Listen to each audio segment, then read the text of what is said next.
Today is Thursday, April 10th, and my meat chick update, because when I originally posted about them, I believe it was on Monday. They have been doing very well on the heat plates. We just raised them again. My experience with meat chicks is that if you want them to take to the heat plate and understand what the heat plate does, you need to start them off on that right away. You can't start them on a heat lamp and then put them on a heat plate, because they don't understand that. Again, at least that's my experience, and these were shipped to my house, which is about 35 minutes from the school.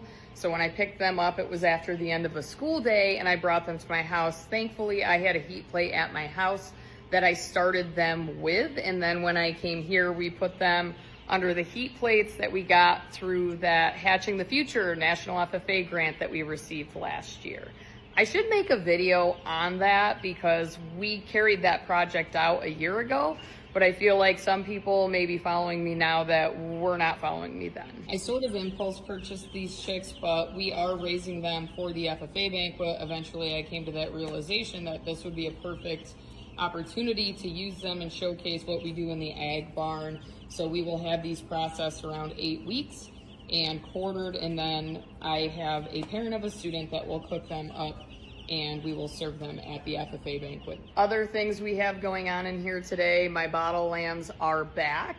My female triplet that I pulled, I don't think I've really made a video about her, but long story short, she was 2.5 weeks when I pulled her from mom because mom wasn't feeding her enough, and with the temperatures getting colder in New York, I felt that the best option was to pull her from the mother and try to put her on the bottle. She did take to the bottle, but since Sunday, she has bloated twice. And this morning, had I been an hour later, she would not have made it.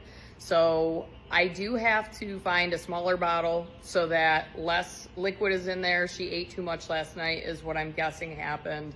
And because she's older than the other bottle lambs and she was on mom, that kind of is screwing with her digestive system a little bit. So I'm going to try to find a little baby bottle to use for her, but how I treated that blow, I acted very quickly. I went down there, she was on her side, she was kicking, not good. She was buying, very uncomfortable. I scooped her up, I ran her up to the house, and I had vegetable oil and a syringe already out from when she bloated on Monday night. And I quickly stuck it in her mouth, and she was swallowing still, so it worked. And I left her in the dog crate for about 40 minutes, and by the time I came back, she was feeling much better. And although she is 10 days older than these other two, you can see that she's scrawnier. She is smaller, I think, than these bottle lambs are that were born last week. So if you ever have a bottle lamb in that situation, typically, at least in my experience, the best course of action is to find either olive oil, vegetable oil, and a syringe and put it down their throat. Obviously, they need to be swallowing. If they're not swallowing, then they could aspirate on that, which is what I was concerned about her this morning because of how much pain she was in, but as it turned out, it actually worked. In other news, I had a student wanting sexed ducklings, female obviously, for egg laying, and I managed to find availability from a hatchery a couple of weeks ago. I bought some extras in case some of hers didn't make it, and now I am the proud owner of 6 ducklings.